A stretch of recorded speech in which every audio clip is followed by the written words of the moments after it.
অতীতের সব রেকর্ড ভেঙে ভয়াবহ শীত ধেয়ে আসছে বাংলাদেশের দিকে। হাড় কাঁপানো যে শীতে ইতিমধ্যে কাঁপছে উত্তরবঙ্গের একাধিক জেলা। তাপমাত্রা নেমে এসেছে ৮ ডিগ্রির ঘরে। আবহাওয়াবিদদের দাবি আসছে জানুয়ারিতেই অতীতের রেকর্ড ভেঙে তাপমাত্রা নেমে আসবে ৩ ডিগ্রি সেলসিয়াসে, যে শীত কেড়ে নিতে পারে বহু মানুষের প্রাণ।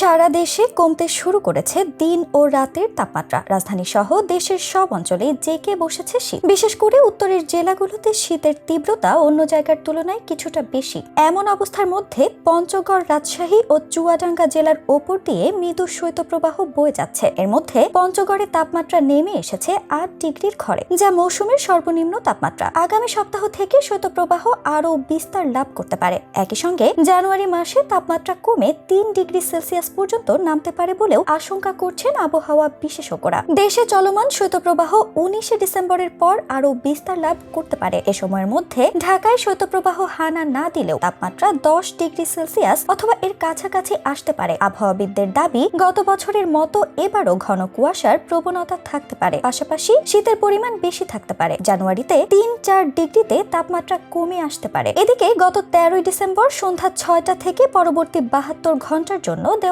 আবহাওয়ার পূর্বাভাসে বলা হয়, দক্ষিণ পশ্চিম বঙ্গোপসাগরের শ্রীলঙ্কা উপকূলে অবস্থানরত সুস্পষ্ট লঘুচাপটি দুর্বল হয়ে লঘুচাপ এবং গুরুত্বহীন হয়ে পড়েছে। মৌসুমের স্বাভাবিক লঘুচাপ দক্ষিণ বঙ্গোপসাগরে অবস্থান করছে। এর বর্ধিতাংশ উত্তর বঙ্গোপসাগর পর্যন্ত বিস্তৃত রয়েছে। উপমহাদেশীয় উচ্চচাপ বলয়টি পশ্চিম বঙ্গোপসাগর ও তৎসংলগ্ন এলাকা পর্যন্ত বিস্তৃত রয়েছে। এমন অবস্থায় অস্থায়ীভাবে আংশিক মেঘলা আকাশ সহ সারা দেশের আবহাওয়া শুষ্ক থাকতে পারে। এছাড়া পঞ্চগড়, রাজশাহী ও চুয়াডাঙ্গা জেলাসমূহের ওপর দিয়ে যে মৃদু শৈত্যপ্রবাহ বয়ে যাচ্ছে, সেটি তা অব্যাহত থাকতে পারে। পাশাপাশি সারা দেশের রাত এবং দিনের তাপমাত্রা সামান্য হ্রাস পেতে পারে। এতে এ সময়ের মধ্যে শীতের অনুভূতি আরো বাড়তে পারে। তাছাড়া মধ্যরাত থেকে সকাল পর্যন্ত দেশের কোথাও কোথাও মাঝারি থেকে ঘন কুয়াশা পড়তে পারে বলে পূর্বাভাসে বলা হয়েছে। কতটা ভয়াবহ হবে এবারের শীত? এমন প্রশ্নের জবাবে জানা গেছে যে চলতি মাসের প্রথম সপ্তাহেই ৩ মাসের দীর্ঘমেয়াদী এক পূর্বাভাস দেয় আবহাওয়া অফিস। সেই পূর্বাভাসে বলা হয়, ডিসেম্বর থেকে ফেব্রুয়ারি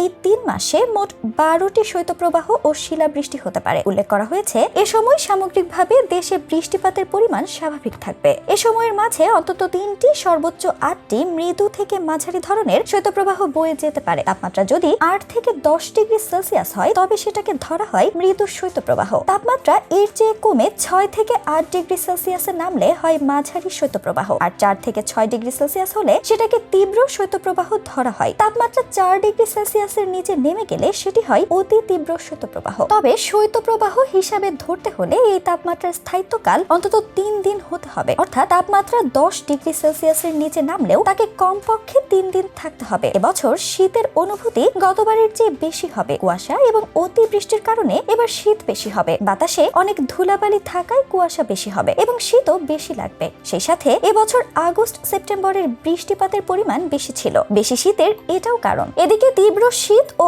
আবারও মৃদু শৈত্যপ্রবাহের কারণে বেড়েছে শীতজনিত রোগীর সংখ্যা। একটানা শীতের কারণে মানুষ শীতজনিত রোগে বেশি আক্রান্ত হচ্ছে। বিশেষ করে শিশু এবং বয়স্করা আক্রান্ত হচ্ছেন। এ সময়ে সতর্কতার কোনো বিকল্প নেই। সবসময় গরম কাপড় পরতে হবে, খাবার গরম খেতে হবে, শাকসবজি বেশি করে খেতে হবে। প্রয়োজনে চিকিৎসকের পরামর্শ নিতে বলা হয়েছে।